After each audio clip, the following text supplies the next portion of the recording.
Well, as you can see, I am in a little town called Oatman, Arizona. And Oatman is located on Route 66. Of course, you know that's a scenic route. It's really beautiful, and I'm not understanding that either.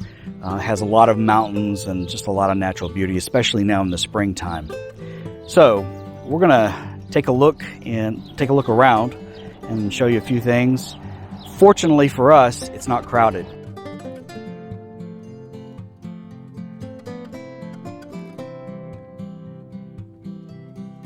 Oatman is a small mining town.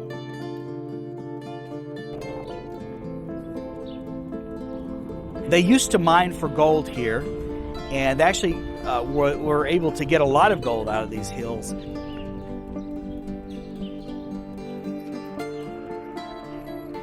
It's just like it was back then.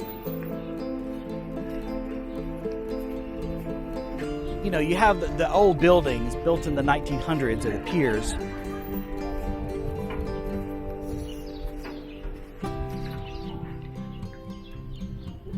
So you have the wild burros kind of walking through town, and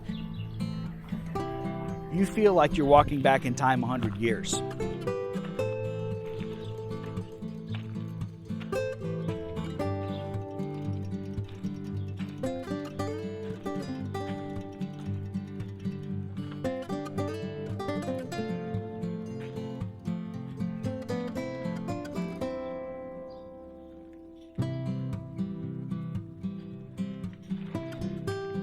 Bones. I mean, don't you find that humorous?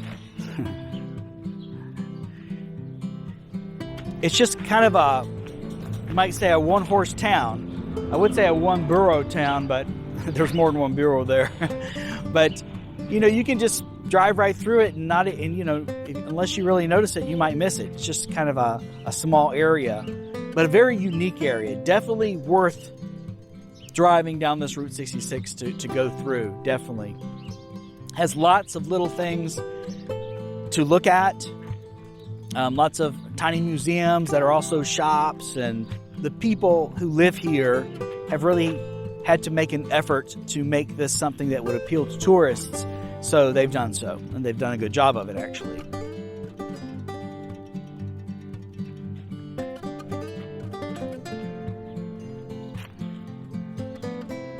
Most of the things that I'm showing you in the video are self-explanatory.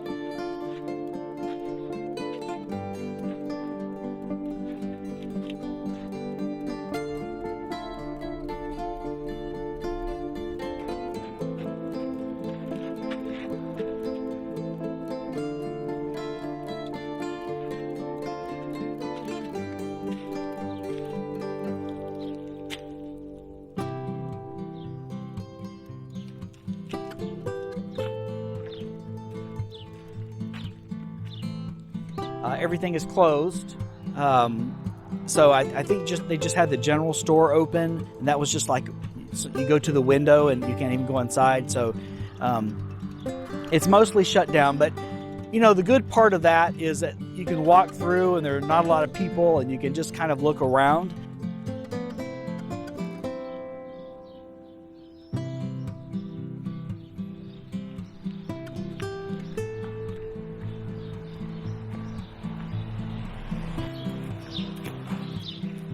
It smells and feels like a town 100 years ago. I mean, you can smell the wood as you're walking down the street. You can, of course, smell the poop from the wild burros.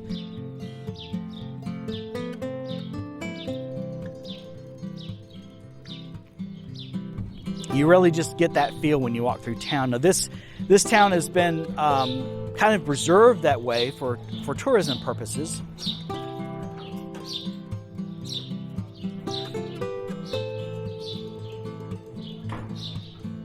There is one thing that you would need explaining, and that is they have this place called the Oatman Hotel.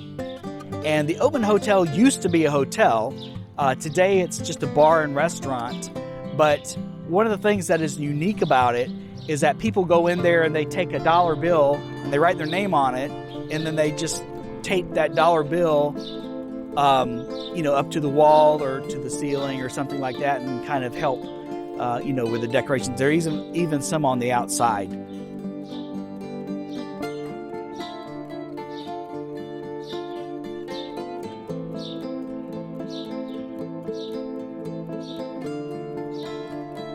You can obviously see the Burros walking through town all the time. This is a big draw for the tourists. Everybody likes to go up and rub the Burros. They can also give you a surprise sometimes when you're not expecting it.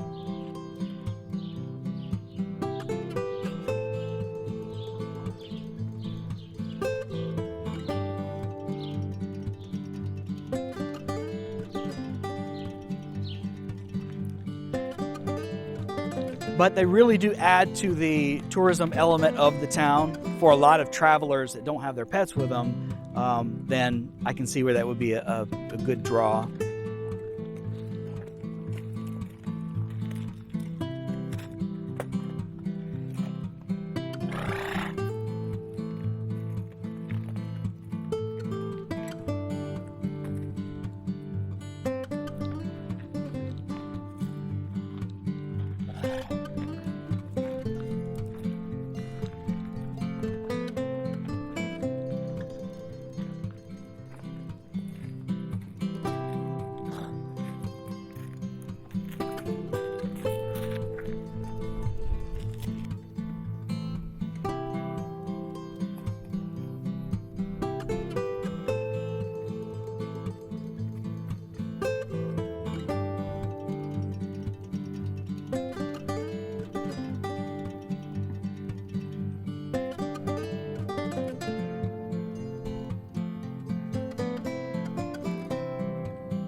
So I did find a mountain peak to fly the drone to.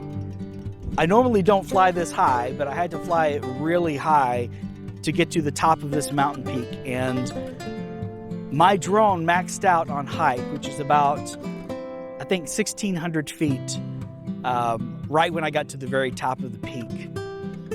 So I was fortunate in that regard.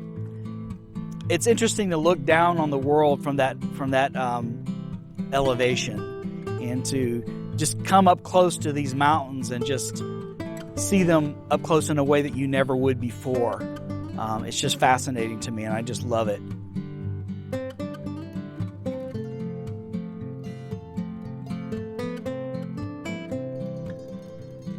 Of course, flying a drone near a mountain is inherently risky. You run into the chance of running into the mountain and that kind of thing. And if that happened, you're just screwed, because, I mean, there's no way you're going to ever get that drone back. What are you going to do? Climb a 1,600-foot mountain to get a $500 drone? Probably not. So I have to be very cautious, especially with heavily windy days like today. It's really windy today. So you run a higher chance of a collision or some kind of a wreck with a drone.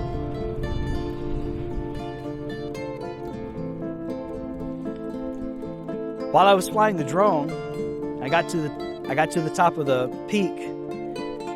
I was looking around, and then I thought, well, I'm gonna back out and go down the peak, right?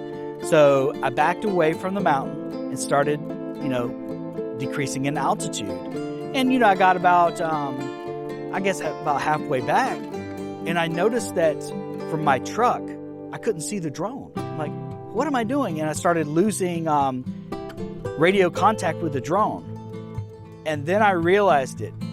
I had inadvertently gone down the wrong side of the mountain. I thought I was going down beside the mountain that I was on, and here's this humongous mountain, and I sent the drone down the other side. I was like really terrified. I was like, oh man, I'm gonna lose my drone. The drone has a fail-safe function built in. If it loses communication with the controller for a period of 11 seconds, it initiates a fail-safe return, which means it just goes back to wherever it took off from, the GPS coordinates of wherever it took off from. So I knew the drone would probably try to come back home, but the problem is the drone does not know to increase altitude to get over something to get back home. So if it initiates a fail-safe at 1,000 feet and your mountain is 1,500 feet, then it's going to slam into that mountain trying to get back home. So I was just really mortified over that. I was like, I just hope this thing gets back. But fortunately for me, the drone was far enough away from the mountain that when it did try to return home, it was able to return, around the mountain. It didn't actually try to go through it or over it. So I got the drone back. But that just really, made me really nervous that one time, because I rely heavily on this drone, during my travels. It just really adds to, I think, the videos, but it adds to the beauty of it and the things I can see and my experience of the land. So that's it for this video, and I hope you've enjoyed everything. Thanks for watching. Take care. See you next time.